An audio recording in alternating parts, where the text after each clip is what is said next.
Welcome back to Tacticians and You, the somewhat informational but mainly rant adjacent video series about Arknights Tactician subclass.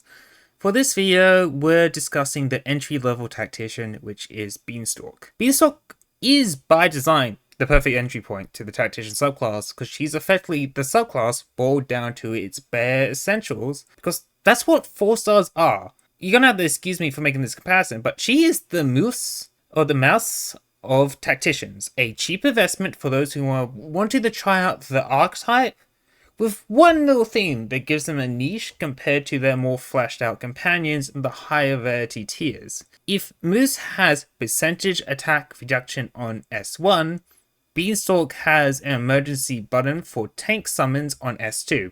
Like, no really, these crabs aren't just made out of metal for the show of it.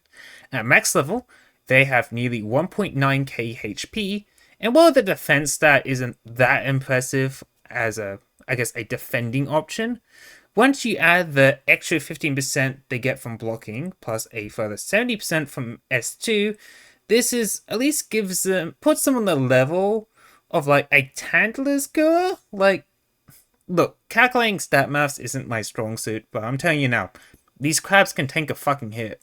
Like, both Beanstalk and the crabs are good enough tax stats to handle a few basic mobs, and pair that with the class benefit of the Tactician being able to do an extra 50% to enemies blocked by their summons, or an extra 65% in the case of the Beanstalk module.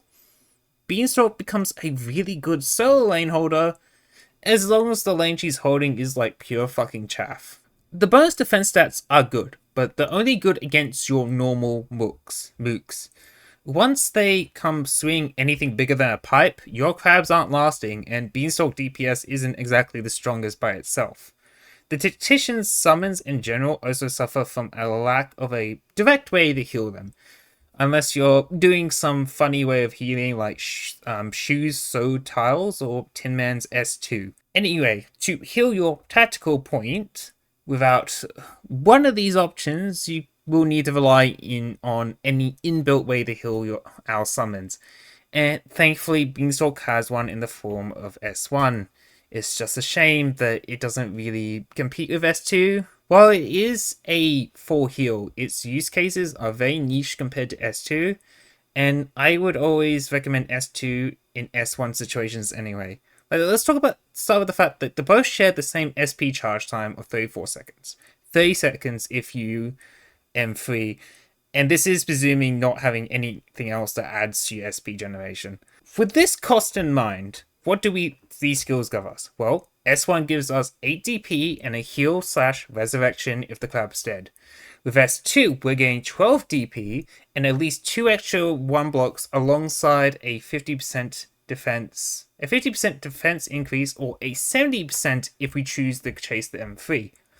Sure, S1 has the upside of it being a burst of DP, while S2 is an overtime effect, but S1 simply does not hold up to S2 because it lacks any form of stat increase. Like, comparing it to Black Knight's S1, which serves a similar role, Black Knight gets to give Slumberfoot, which is a summon, an attack, and an attack speed boost if the heal is interrupted, which gives a S1 a genuine use case.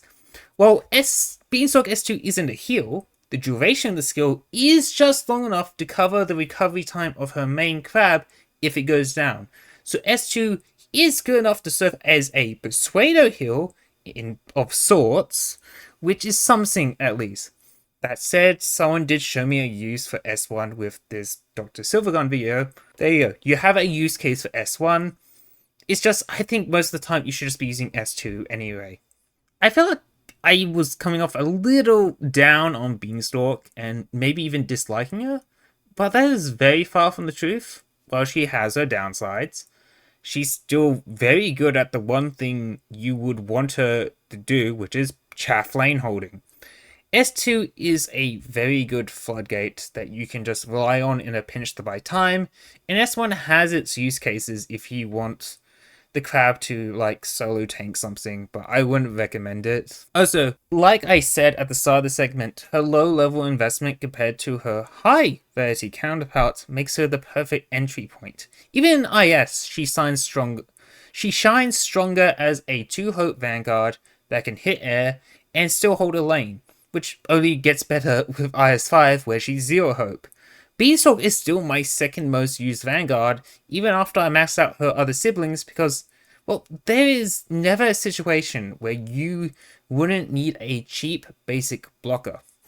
Beanstalk happens to have the advantage here because of her S2, and, well, being able to hit air compared to other members of the Vanguard pool.